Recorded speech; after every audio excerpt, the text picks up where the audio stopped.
Hey, what's going on, everybody? Welcome back to the TJR Auto channel. My name is Tyler. Right here we got Gemma, my 04 GTO. And if you guys checked out my last video, highly recommend you do if you didn't, we got my heads cam intake 6-liter LQ4 swap in the car.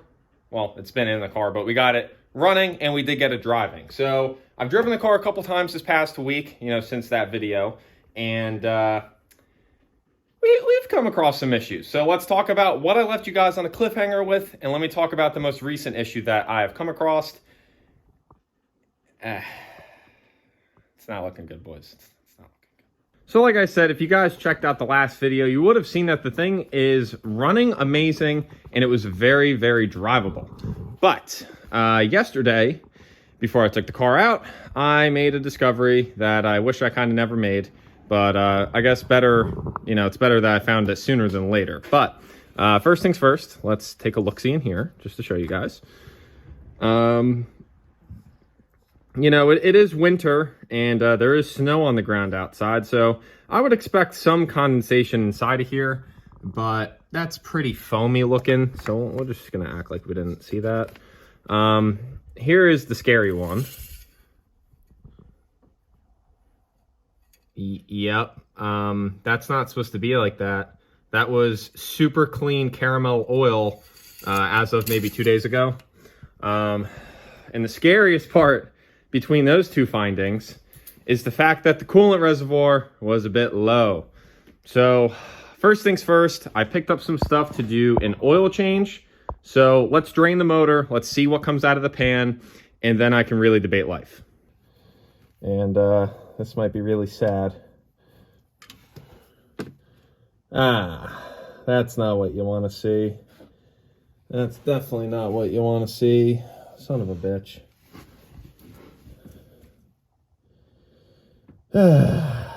Yep. Oh, this is good. This is great.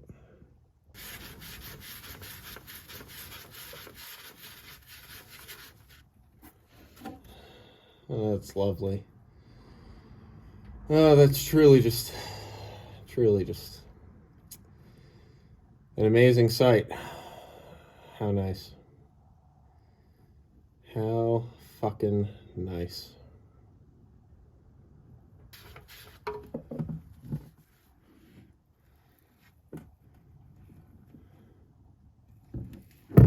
That's just amazing. I'm so beyond stoked about this one, guys. Ugh. All right, it's literally been over 5 minutes and this thing is still draining. A weird discovery I made, bear with me for a second. A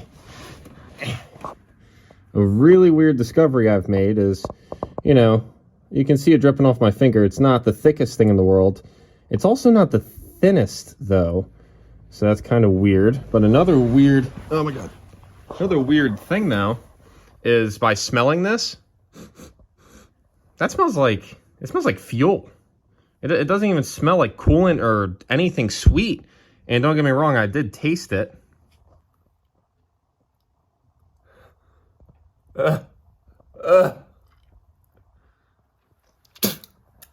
Oh, fuck.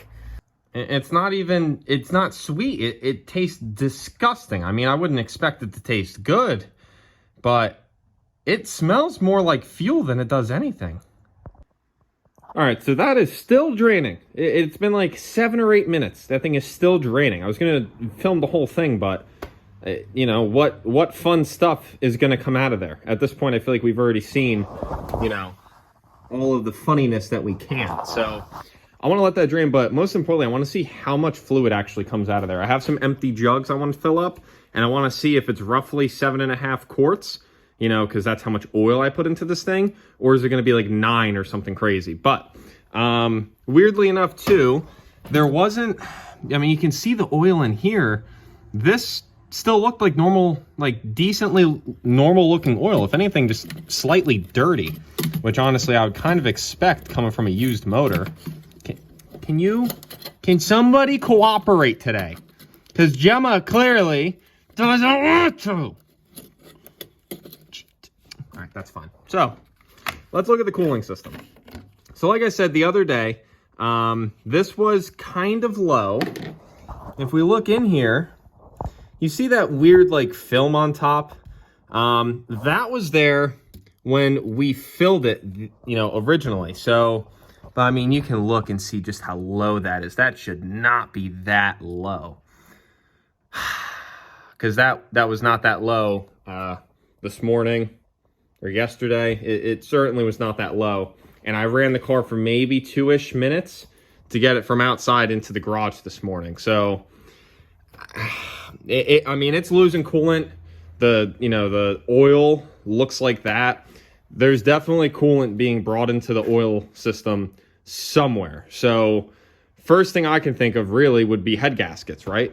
So the oil is still draining. It has been well over 10 minutes. So I'm going to be amazed to see how many, quarts of fluid come out of this pan. But just another quick little thing I checked.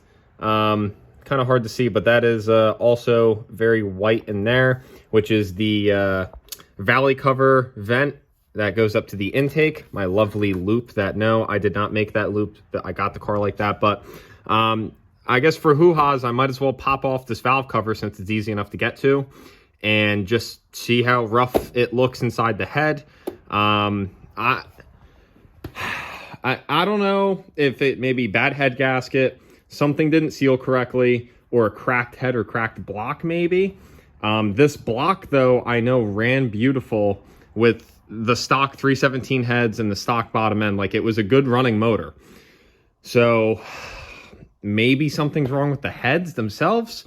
Again, obviously, I did things more so budget-oriented. So it's not like these heads got sent off to a machine shop to get checked.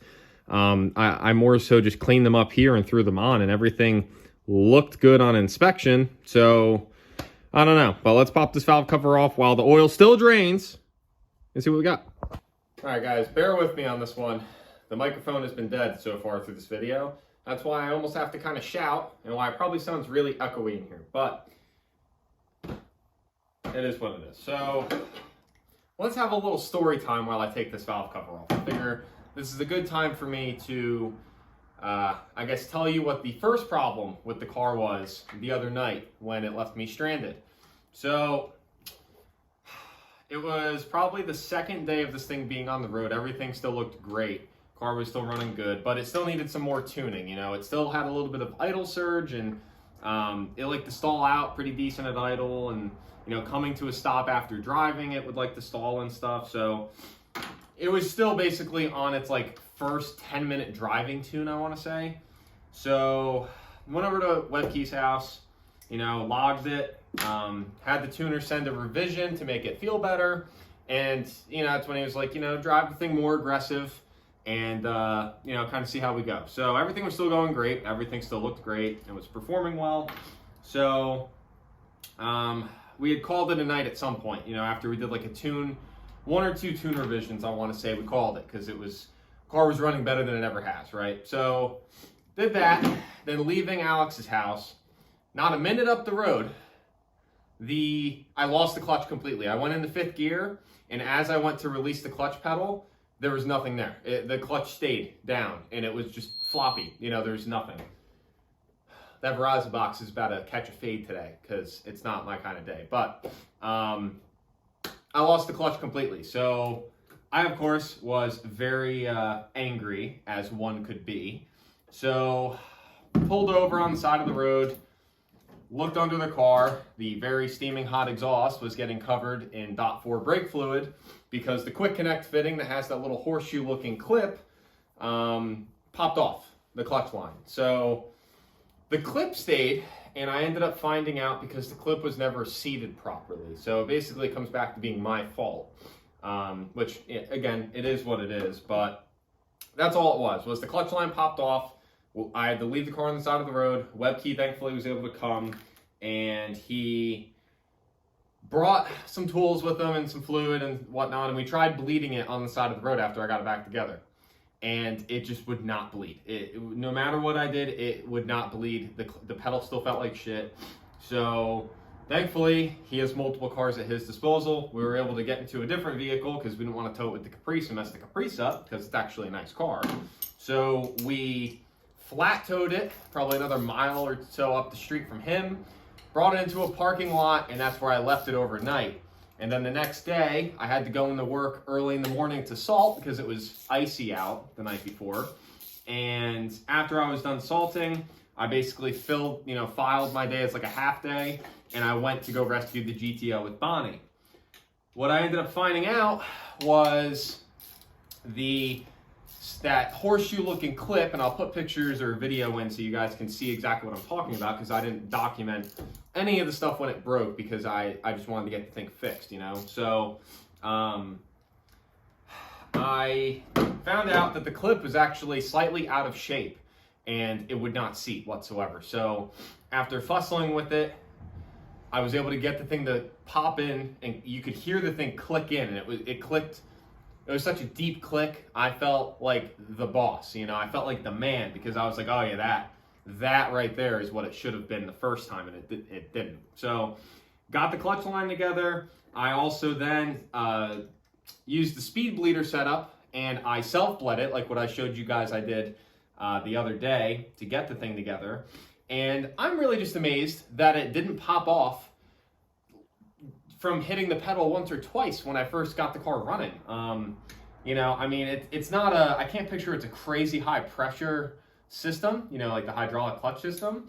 But realistically, if that thing wasn't seated, it should have popped off almost instantly. So I got lucky that it didn't. But it wasn't the end of the world, but it was one of the more frustrating and inconvenient things to break. Because it really didn't even break, it just popped off, you know? So that's what that ended up being. And once I had gotten it fixed, I actually took the car to work and went back to work because why not? And then I ended up going and rescuing Bonnie later in the day from that spot. So yeah, so it works fine. You know, the clutch is still good. And yeah, but I'm gonna pop this valve cover off now and you guys get to see my reaction. I don't know if I even want to know what this looks like, if we're gonna be honest, guys. I'm beyond, oh, Jesus Christ. Yeah, that's really not what you want to see.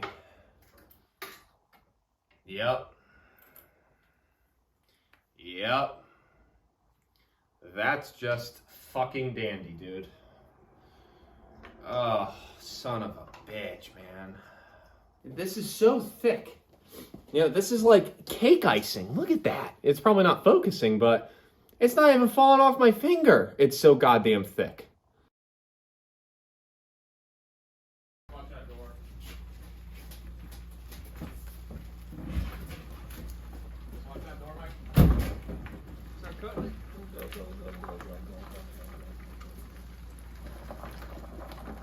Oh, man, that's perfect. That's perfect.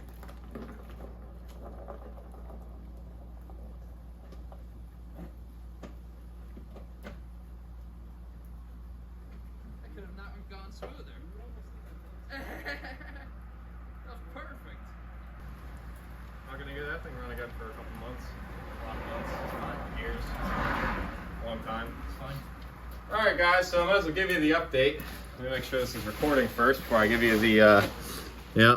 Alright, so as you can see, Mike popped over today because I was updating him and WebKey with the unfortunate findings in the GTO, and did a little bit further looking into it. It's fucked. It's got to come back apart. Roughly 7.5-ish quarts of fluid came out. That doesn't account for all the foam that's on the valve covers and everything that's still like caked up in the motor.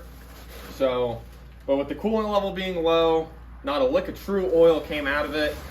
It mixed. So I don't know if it's cracked block, a cracked head, or a bad head gasket. Maybe I put in the head bolts wrong. Maybe something lifted. It's hard to say. It drove great for a couple days and ran great, and it still ran fine. I don't think it was burning coolant. It was definitely introduced though into the oil system. So I got to run through my options, but at the moment, it's toast. So hopefully the block is good. Hopefully the bottom end is okay. There's no guarantees though until I save up more and have the time to get the car back in the garage, get the engine hoist back over here, and pull the thing back apart. So, very unfortunate news. This is certainly not the video I wanted to make, but I'm probably going to wrap it up here. There's not really much else for us to talk about or see. So this sucks. Before I pulled the battery, I didn't see how many miles I put on the car. I don't even think I have 20 miles on this engine, and this happened. So I can't blame anybody at the moment because I don't know what caused it exactly, but sometime in the near future, I guess we'll be pulling the car back apart and kind of going from there. So as always, thank you guys for tuning in. If you guys enjoyed today's video, I know I certainly fucking didn't enjoy making it. Subscribe to see more. Clearly there will be GTO content at some point, but probably not soon. So make sure you subscribe if you want to see more content. At this point, I might as well give Bonnie some more love and, you know, kind of make her better well-rounded, because there's no point in putting another motor in the GTO right away. It's, you know, not cheap and very not, you know, time efficient to have to do it again. So we'll figure it out. But if you guys enjoyed, please like the video. It helps a lot. Please like it and interact and comment and all that kind of stuff. But I'll catch you guys in the next one. So hopefully next video is better than this video, as this is not a fun video. So yeah, I'm gonna cut it here because I can just say the same shit for 10 minutes on end.